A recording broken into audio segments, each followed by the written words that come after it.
Hi folks, I'm David Hamilton. Let me just adjust my camera a wee bit. It looks like I'm really high up. There we go. I had my phone on landscape there, and Facebook just told me to turn it round. I don't know how to do these Facebook lives sideways. I don't think there seems to be an option for doing them. So anyway, I'm David Hamilton. I'm the kind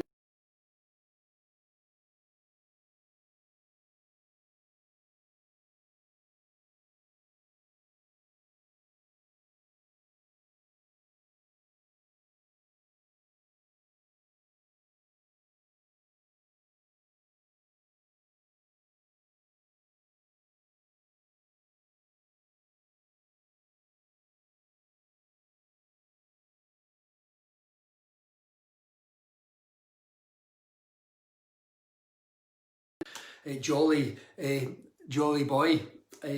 And one of the side effects for me personally, when Oscar was with us, is I learned to develop my self-esteem as a consequence of having Oscar in my life, because I was kind of struggling with my self-esteem at the time and ended up writing a book, and Oscar was on self-esteem, and Oscar was a huge contributor to that inadvertently. One of the ways that he contributed was he used to get me into a lot of bother. I used to just get up to things. Like one time I remember, and this is kind of how I sort of got into the subject of investigating different ways that interacting with animals is actually good for your health. And so one day I was taking my eye off Oscar. I was just leaving the house actually, and had him on the lead, and I was locking the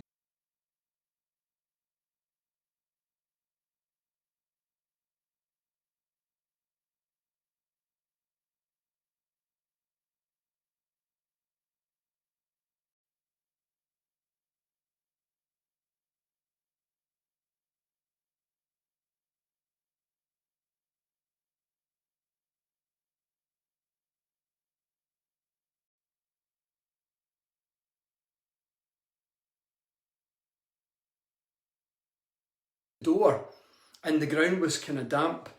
And as Oscar used to always like doing, is he would like to jump up and say hello to people with these great big paws. Now at the time, when this story, he was only like 10 months old, but still, 25 to 30 kilos, big heavy 10-month-old Labrador.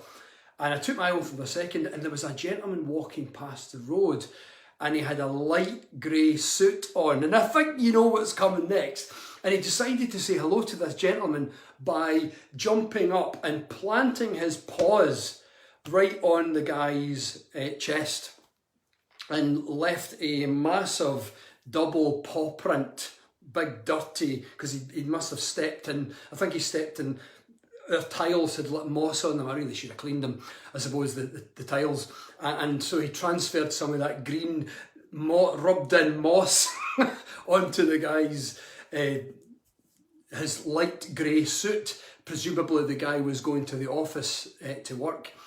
Anyway, he was furious. I mean, he literally gave me a dressing down, and I was absolutely mortified. But this was a time when I was working on self-esteem, and I had this issue, this difficulty. I always had this difficulty when people were aggressive or angry, at me. I always became very submissive and fearful, and I felt myself going submissive in front of this guy as he was shouting at me in the street, and I felt myself nearly almost wanting to cry, and my throat was constricting, and I felt really really low. And so Oscar, by doing that, he put me in a situation where he showed me some of the work that I needed to do. And I remember I was walking to the park then, and I was saying an affirmation to myself to try and make myself feel better. And I was telling myself, today, I love myself more than I've ever done before. Because I was just beginning to work on self-esteem for the first time. And so I said, today I love myself more than I have ever done before. I have only positive interactions with people, because it was Oscar's influence in my life that inspired me to start researching. So I've gathered a lot of data and research studies on how dogs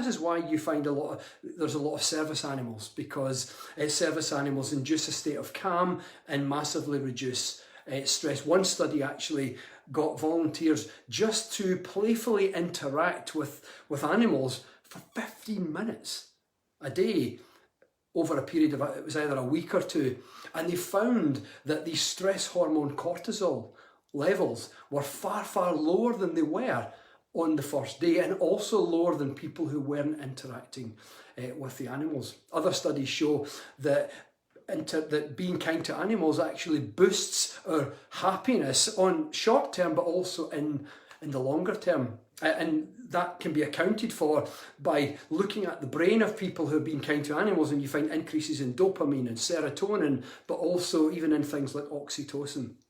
And so animals have this overall calming effect. And that was really evident actually in a study where children with ADHD were assessed when they were interacting with animals. So half of them in a group, half of them once a week for a couple of months, they were to read to a service dog. So they were to read from a book, a children's book, to a service dog. And the other half did the same reading material, but they read to a stuffed dog, a stuffed animal, so a soft toy, but it was a soft toy of a dog. And at the end, what they found is the kids with ADHD who had read to the dog, the service dog, they had much better concentration, much better focus. But interestingly, they also were shown to be much more sociable and much kinder to other kids. And another wee study, similar kind of study on children with autism, were given guinea pigs to play with for 15 minutes, and something very similar, an increase in kind behaviour, but also a much lower levels of anxiety. But that's some of the mental health benefits. But what I find really interesting is there's a number of physical health benefits of being kind to animals. The first one is on the immune system. And I noticed this when Oscar first arrived in my life as an 8-week-old puppy. Over the previous couple of months, I seemed to always have a cold. Obviously, it was probably a different cold. Like, as soon as I got rid of one cold, I got another one, and then another one. And for about 2-3 months, I thought, is there something wrong with me? I just keep having a cold. As soon as Oscar arrived in my life, I don't think I had a cold for the 2 years that we had him in our lives before he passed away. But not once. And I started researching that, and it turns out that because dogs are outside quite a lot, and they pick up dirt in their paws and also on their coats, and so in that dirt are lots of little microorganisms, including bacteria, bugs, germs, pathogens, whatever you want to call them. And they bring those into the house, but in very, very small amounts. And so what happens is we are exposed, the family of the dog, the human family of the dog, are exposed to those little pathogens. And what that does is it gives your immune system work to do, and your immune system actually becomes healthier, and it protects you. So this is actually kind of how vaccines work. So, vaccines work by giving a shaving off. Let's say the new coronavirus vaccine, for example, there's a number of them in development, as well as the Pfizer one. And what they all do is they give a different bit of the virus. That's a different wee shaving. And just enough that it doesn't produce the full effects of the virus, because it's just a fraction of it, but enough to give the immune system a scent. So the immune system goes, oh, I know what that's like. Oh, I now recognise that virus every time it comes in. So that scent gets passed throughout the entire immune system, and the immune system then develops antibodies i.e. a resistance to it. So the next time the person's exposed, the immune system's not caught off guard, it's already ready. It's got an army, it's got a whole army, if you will, of antibodies ready to say, don't even try it, get to, leave here, don't even try to come into this body because we're already waiting for you, kind of thing. So in a similar kind of way, dogs introduce us to, and other animals that go outside, introduce us to a variety of pathogens and different things that give your immune system work to do. It's why, like, you know, it's not great to live in an overly clean environment because the immune system doesn't get enough work to do. It's like, you know, the difference between a person who exercises regularly and goes to the gym regularly, strengthening their muscles, versus someone who doesn't do any exercise at all. And the difference is the person who exercises regularly and goes to the gym develops stronger muscles and a better ability to lift, say, objects and heavier weights, or to be able to do physical things. So the immune system's kind of similar. If you give it work to do, then it becomes stronger, more robust, and more responsive, and better able to quickly adapt and respond to, you know, pathogens, viruses, bacteria, etc. when they arrive in the body. So that, I noticed that when I had Oscar, and I started looking into that. That's why I discovered the whole immune system thing of the dogs and outdoor animals who go outside bringing pathogens in. But one of my favourite side effects of being kind to all animals, I keep saying dogs because Oscar was in my life a lot, but this applies equally to all animals that we interact with on a regular basis, that there's massive effects on your cardiovascular system. Scientists did a study and they found that the chances of a second heart attack in someone who's had one already, the chances of a second heart attack within a year in someone who has a dog, if the person has a dog, the chances of a second heart attack in the year is 400% less. Isn't that amazing? So the chances of a second heart attack in someone who's had one already, the chances of a second one in a year, if they have a dog, is 400% less.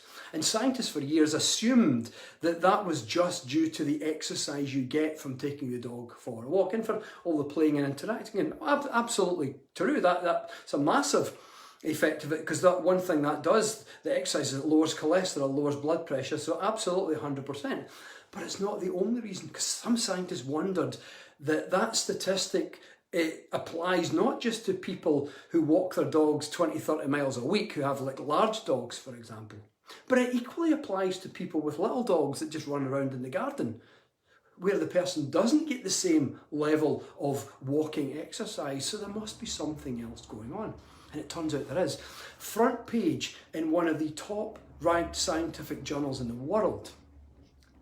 Front page, picture of a yellow Labrador that looked very like my dog Oscar, actually. And it was a study where scientists measured levels of the kindness hormone. I call it the kindness hormone, oxytocin. I call it the kindness hormone to draw a comparison with stress hormones, because stress hormones are produced because you feel stressed. Kindness hormones are produced because you feel the feelings induced by kindness. So they're produced in the same way in response to a feeling. And that's why, you know, oxytocin is often called the love drug or the hug drug or the cuddle chemical even. And so I refer to it also as the kindness hormone because it's produced in a similar way to stress hormones. But anyway, scientists in this study observed people interacting kindly, playfully, lovingly, warmly with dogs for half an hour. And they noticed that during that half hour, they measured levels of the kindness hormone. And amazingly, guess what happened? Levels of the kindness hormone increased at a rate of more than 10% per minute. Not 10% over the half hour. No, 10% per minute.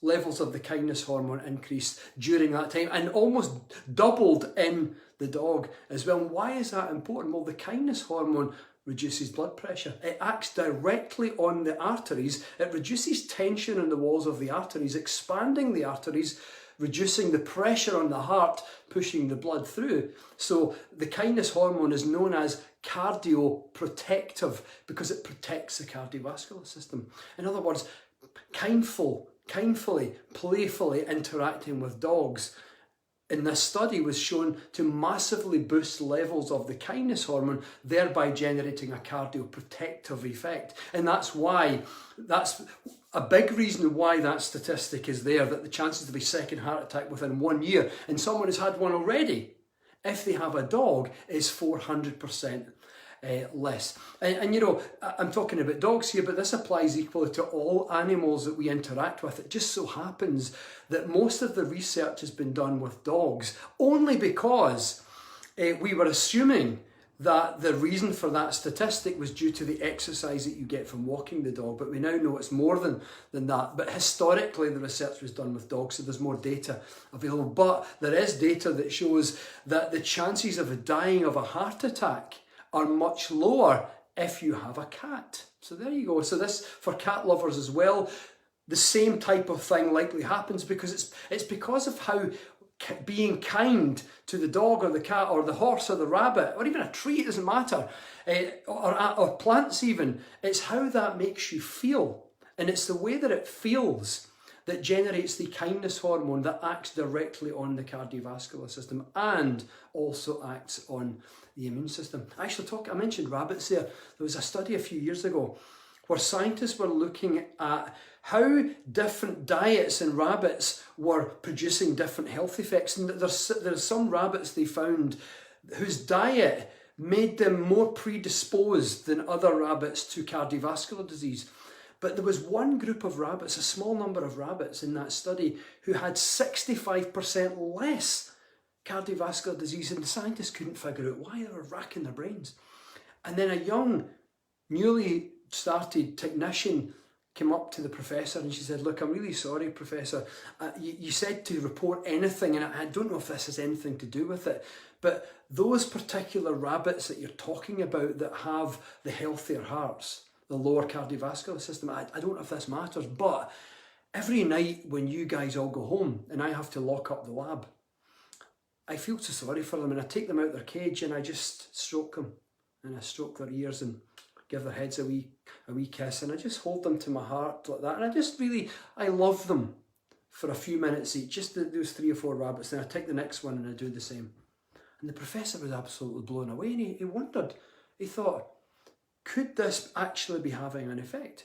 So this time he actually asked the girl, "Could you please, we're going to monitor these rabbits, so another set of rabbits over the next few months, could you please love them in the same way? Just be kind, just take them out of their cage and we'll count, we'll know which ones you've taken. Just tell us which ones you're taking out of the cage." And amazingly, those rabbits and no other rabbits had 65% lower levels of cardiovascular disease given the diet that they were having. In other words, they had much healthier hearts. Isn't that amazing? So it's because the genes that respond to kindness are present in all animal species, all warm-blooded animal species and all humans. It's like nature is saying, yes, be kind to each other, humans, but also be kind to animals. And nature is rewarding us for this kind of thing. And actually, talking about nature, you know, we're in the middle of a pandemic at the moment, and it's generally agreed among scientists that the risk of future pandemics is greatly increased by human practices in, you know, for example, chopping down rainforests, where we clear the areas for grazing land for, you know, cows, for example, who will later be slaughtered for human consumption, or even for palm oil, for example. And cutting down the rainforest, what we're doing is we displace tens of thousands of animal species, bird and animal species, who are not usually in contact with humans, and so massively increasing the risk of a brand new pathogen or virus or something being transmitted. And so there's been an increase in numbers of new infections that's correlated with human activity of clearing out rainforests and stuff.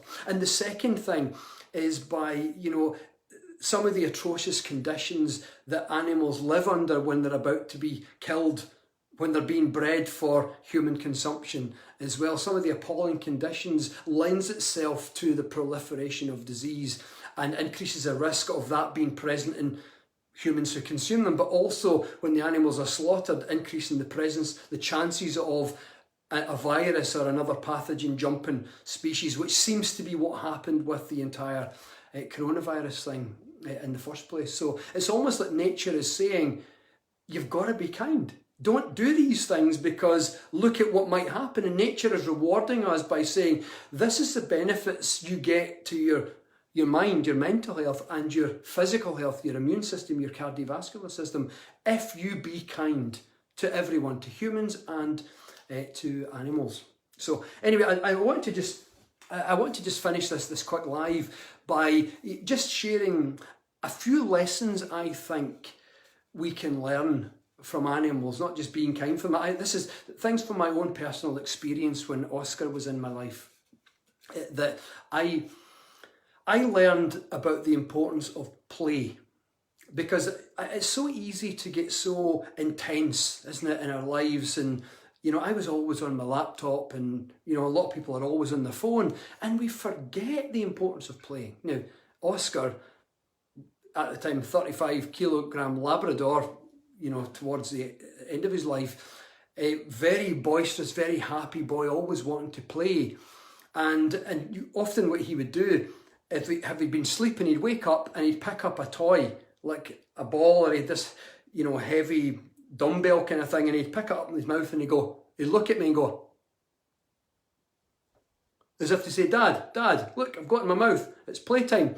And if I didn't bite, if I didn't respond and go play, he would drop it on the ground and it would go clunk. And then he'd look at me again as if to draw my attention. Look, Dad, I've dropped it in the ground. Then he'd look at it and he'd say, come and play. And if I still didn't play, he'd jump right up and start licking my face. And one time he pushed my laptop right off the side of the couch and broke it. Actually broke the screen. But all this, it taught me the importance of play. And I think we can learn so much by observing how animals are as they interact with each other. And all animals have genes for play, as do humans. It's wired in the human genome, the importance and the health benefits of laughter and play. And I think when Oscar was in my life, I laughed every single day for the 2 years that he was in my life. And I learned about the importance of laughter and the importance of play. Another thing I learned, animals, is they're always in the present moment. I mean, how much time do we as humans spend worrying about the future or ruminating about things that happened in the past? But animals are literally just in the now. One really painful time in my life is when Oscar was nearing the end of his life. He had bone cancer, and eventually the last thing we tried to save his life, he had a hind leg amputated. And he got up early in the morning to go for a pee, and we were so upset, and we had to put a towel around him and hold his back leg up because he didn't know he'd lost a leg. And my partner and I were both crying, and it was so upsetting. What have we done? We're just trying to save his life. But see, he went back to sleep, and then about 9 o'clock in the morning, he just got up and stretched. Most of a dog's power is in the front legs, like more than 60% is in the front legs. So he went out to the back, he bounces up and down, he does the toilet, and he wants to pick up his ball and wants to play. And it's like he didn't even notice. I mean, he was aware that there was a leg gone, probably, but it didn't. He just got on with his life, and all he ever did was exactly what he did before. He wanted to play and all that. And it taught me the importance of just being in the moment and not worrying too much about the future or going over and over and over too much about the past. Literally, that's a big lesson I learned from Oscar, was just to live in the moment. Last thing I just want to share before I finish is another thing I think animals have to teach us, if we observe them, is about that kind of being in the moment. There was one time when Oscar was a young dog, and we used to live in Windsor, just outside London. You can tell by my accent. I lived there for about 8 years. And we went down to the river, the local part of the River Thames. And Oscar saw swans for the first time. And he went over as if to say hello, like he does to all humans and any animal of any descript. And he walked over, and as he was getting closer to the swan, it lifted up its wings and it went and it made this massive big rasping noise, and Oscar, and he leapt back like that. And then he just looked at it, and he looked at me, and he shook, as if he shook it off. He just shook it off like that. And then he went over and urinated on a tree and then picked up his ball and went away to play. Is just completely forgotten. You know, us humans, I think we'd spend the rest of the day going over and over that. I know I would have gone, you know, was it, you know, my deodorant, did I forget to wear deodorant, or did I say something that offended that person? If it was a person, not a swan, of course. If I'd said something that offended that person, you know, what, maybe I said something yesterday, or maybe they don't like me, and we'd go over and over and over it.